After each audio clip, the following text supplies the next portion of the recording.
You saying? What's saying, up? oh, he's saying.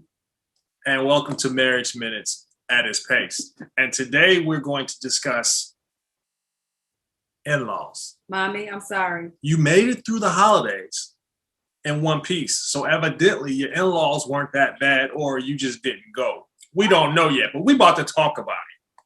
What are we going to talk about? In-laws. I have wonderful in-laws. I don't have anything to say. Did you have one? Do you have wonderful in-laws? Ooh, mama. Yes, I have wonderful in-laws. Let me tell you about his in-laws. How about this? How about my mama probably likes my husband more than she likes me? I didn't say love. I'm her son. But which my mom doesn't really appreciate hearing. So in-laws, let's talk about them. We really do have some really good relationships, or had good relationships with our in-laws. And so it's kind of hard to speak to people that, or speak about from our own experiences, people who've had bad relationships, but we know plenty of people that do not get along with their in-laws. And so let's talk about the fact that there are just plenty of people out there who just can't stand their mama-in-law, they can't stand their father-in-law, and they really wreak havoc on their relationship. So to me, everybody is not going to necessarily like everybody. It is okay. But you do have to understand and recognize that when you marry somebody, even though you don't want to believe it, you are marrying their family to some degree. And if you are in strife with their family, then you really are putting that person in a bad situation and having them to try to keep the balance between you and their family. Certainly when you get married, your parents and your siblings should come second. Your spouse should come first. That's it. And you have a responsibility as that person to manage that.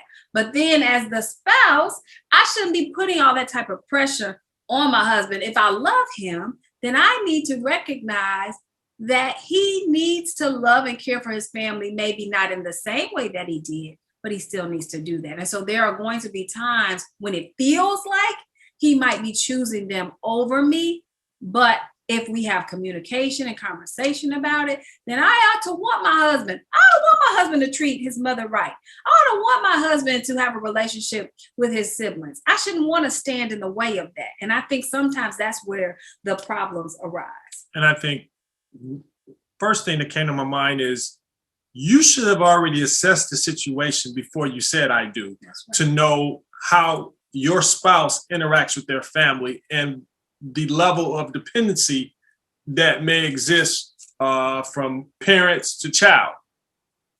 That should already be something that you are very well aware of what takes place. Two, if you are sharing and laying on the couch for your parents because you just need them to medicate you and help you get through your tough times in your marriage, your parents are always going to be, and they're always going to look at your spouse as the bad person. And so stop it.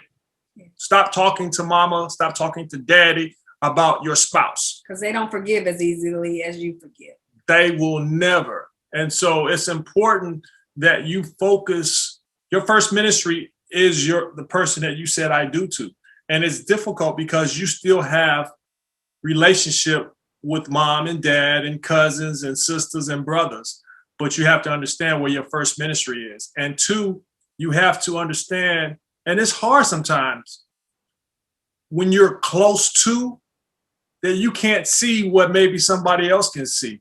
And that's hard pill to swallow sometimes, that there may be a certain level of dysfunction in the family, and a certain level maybe of dependency or manipulation going on, and you can't see it, but maybe your spouse can see it. And that's a hard conversation to have when somebody points out a certain level of dysfunction that is manipulating their spouse, and they don't really particularly care for that. And so it's hard to have those kind of conversations when you're that in too deep, so to speak. Yeah. But if you are the person that has the siblings, and the sibling is doing things that are against your spouse and are not right, or being disrespectful to your spouse, then guess what?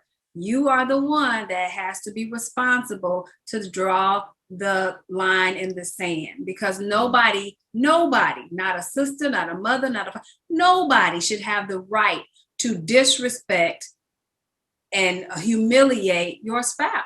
And you have to handle that. You have to be the one. Listen, Mom, this is my wife. This is the choice that I've made. I understand that you may not like her, or you all may not get along, but I'm asking you, because it's my spouse, to learn how to respect her for me. And I'm going to continue to stand here and check you if I have to, Mama. I love you, but that's my spouse.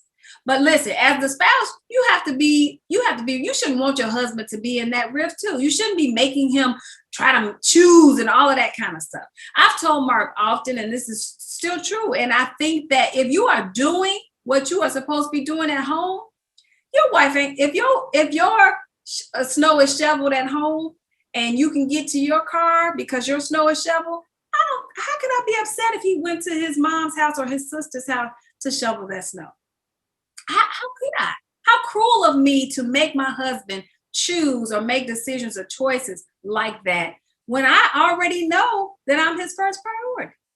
So I think that there's some balance that you have to make sure you are lined up with. There's some prayer that has to go on, because ultimately everybody's not going to like everybody. And that's just the reality. And that's unfortunate. And I hate that happens in relationships, but it does. But I think you owe your spouse, you owe them the opportunity, and you owe them that right of trying to get along. Now you need to set boundaries, but you owe them that, because you ought to want your husband or your wife to live in harmony as well with their siblings. I want him to have good relationships with his family. I want that, because I love him and I understand that family is important. What else? That's it. And I think that's it. And I think, remember that it's the son or the daughter that sets the precedent for the family to respect. And so if I set the precedent or what will be tolerated and not tolerated, and those who get in line will be dealt with in a manner that's adults handle their business. But if I let it just run amok, then I'm going to get dysfunction and I'm going to continue to get what I got. What's run amok? Where I just let people talk any kind of way to my spouse, have any kind of interaction, say whatever they want to say, backbite, manipulate. If you let that run amok, it's going to continue to run amok. So don't let it run amok. Don't let it run amok. That's all I got. That's all I got. So with all that being said, in-laws, be well and be blessed.